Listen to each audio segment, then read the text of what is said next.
যারা আমাদেরকে আইসা বলে যে পার্বত্য চট্টগ্রামের লোকদেরকে আদিবাসী হিসেবে স্বীকৃতি দিতে হবে, যারা 72 সালের মতো একটা বাটপারি সংবিধান জাতির উপরে চাপাই দিছে, তারা আমগরে আদিবাসী আর সেটলার শিখাইতেছে। আমরা অন্তর্বর্তীকালীন সরকারকে বলছি ইমিডিয়েটলি মিরেশরাইতে ভারতকে দেয়া এক্সক্লুসিভ জোন বাতিল করবেন, অথবা এটা সকল দেশের জন্য, চায়নাকে, পাকিস্তানকে, রাশিয়াকে, সবাইকে এখানে ব্যবসা করে দিতে হবে। 4টা দেশ সাইন করে নাই, অপোজ করেছে জাতিসংঘের সভায়। কারা কারা জানেন?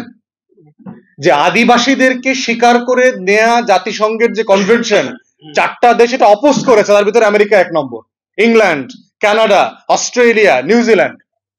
যারা আমাদেরকে আইসা বলে যে পার্বত্য চট্টগ্রামের লোকদেরকে আদিবাসী হিসেবে স্বীকৃতি দিতে হবে, তাহলে ওরা কেন স্বীকার করতেছে না? কারণ ওরা জানে ওর রাষ্ট্রটা হলো চুরি করা রাষ্ট্র, ওর রাষ্ট্রটা হলো দখল করা রাষ্ট্র, ওর রাষ্ট্রটা হলো ইউরোপ থেকে গিয়ে বিভিন্ন দেশ থেকে কোটি কোটি আদিবাসী জনগোষ্ঠীকে হত্যা করে সে দেশ দখল করেছে, দেশ বানিয়েছে। তাহলে তারা আমার দেশে এসে এখানকার আদিবাসী জনগোষ্ঠীকে, এখানকার ভূমিপুত্রকে বলছে যে তোমরা ওদেরকে আদিবাসী হিসাবে স্বীকৃতি দাও। ভূমিপুত্ররা সেটেলার বলতেছে। কত বড় অসভ্য প্রস্তাবনা! এবং এইটা আবার আমাদের বাটপার বুদ্ধিজীবী নাগরিক সমাজ আমাদেরকে খাওয়ায়, আমাদের তথাকথিত লো গ্রেডেড কনস্টিটিউশনাল এক্সপার্ট আছে যেগুলো আমাদের খাওয়ায়, যারা 72 সালের মতো একটা বাটপারি সংবিধান জাতির উপরে চাপাই দিছে, তারা আমগরে আদিবাসী আর সেটলার শিখাইতেছে। ঠিক, সঠিক, সঠিক। তাহলে আমাদের কথা হচ্ছে যে আমরা নাগরিক অধিকারের পক্ষের মানুষ। সীমান্তের সেটেলমেন্ট সমাধান করে, এই রাষ্ট্র আমার।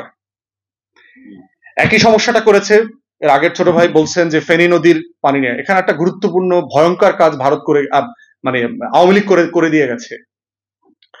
সম্ভবত মিরেশরাইতে, সিদ্দিক ভাই জানেন কিনা, ভারতকে 1000 না যেন 1500 একরের একটা এক্সক্লুসিভ ইকোনমিক জোন দিয়েছে। 1500 একরের ফেনী নদীর এবং বঙ্গোপসাগর মুখী। বাংলাদেশে প্রায় 100-র মতো এক্সক্লুসিভ জোন আছে, ইকোনমিক অর্থনৈতিক জোন আছে, পৃথিবীতে এটা করে। কোন রাষ্ট্রকে এককভাবে দেওয়া হয় না এটা। এবং আপনি কোথায় দিয়েছেন? সেটা দিয়েছেন ফেনী নদীর ওই পারে, বঙ্গোপসাগরের মুখে। তাহলে যদি ফেনী নদীর ব্রিজটা ভেঙে দেয়, তাহলে কিন্তু পার্বত্য চট্টগ্রাম এবং চট্টগ্রাম বিভাগ কিন্তু বাংলাদেশ থেকে আলাদা হয়ে যাবে। এবং সেটা নিয়ে আজকে ভারতের প্রপাগান্ডা মেশিন গুলো কথা বলছে। কলকাতা নিয়ে যাওয়ার গল্প বলছে না, দেখছেন না? যে কলকাতা নিয়ে যাবে। কেন বলছে তারা?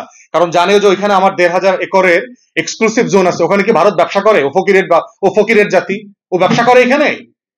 ও এখানে গোয়েন্দা সংস্থা তৈরি করেছে, ও এখানে ওর নেভাল বেস তৈরি করছে, সে এখানে বাংলাদেশকে আলাদা করবার জন্য কাজ করছে। রামপালে কি ভারত বিদ্যুৎ উৎপাদন করতে আসছে সুন্দরবনে? এই ধরনের মানে রাষ্ট্র বিক্রির যে প্রকল্প আওয়ামী ফ্যাসিবাদীরা করে গেছে গত 16 বছরে, আমরা অন্তর্বর্তীকালীন সরকারকে বলছি ইমিডিয়েটলি মিরেশরাইতে ভারতকে দেয়া এক্সক্লুসিভ জোন বাতিল করবেন, অথবা এটা সকল দেশের জন্য, চায়নাকে, পাকিস্তানকে, রাশিয়াকে, সবাইকে এখানে ব্যবসা করে দিতে হবে। এই জোনে একটা হইতে পারবে না, এক্সক্লুসিভ হইতে পারবে না, কারণ এটা আমার সভরেন্টির সাথে প্রশ্ন। অতএব এইটা না করলে রামপালে বিদ্যুৎ কেন্দ্র একই রকম, এই প্রকল্প বাতিল করেন। সুন্দরবন ধ্বংস করে ওখানে বিদ্যুৎ দরকার নাই আমাদের। আমরা অন্ধকারে থাকবো, তারপরে বাংলাদেশ রাষ্ট্র রাখতে হবে। রাষ্ট্র থাকলে এই রাষ্ট্রে আলো জ্বলবেই, এটা কয়লা দিয়ে হোক, গ্যাস দিয়ে হোক, বিদ্যুৎ দিয়ে হোক, আমরা আলো জ্বালাবোই। কিন্তু রাষ্ট্র না থাকলে রামপাল দিয়া বিদ্যুৎ আমার থাকবে না, আমি এটা করতে পারবো না। ঠিক। অতএব সেই যে আমার যে থ্রেট পারসেপশন গুলো আছে, যে আমার রাষ্ট্র কোথায় কোথায় হুমকির মুখে আছে, সেই জায়গাগুলো আমাকে মাথায় রাখতে হবে। অন্তর্বর্তীকালীন সরকারকে বলছি এটা ইমিডিয়েটলি অ্যাড্রেস করবার জন্য।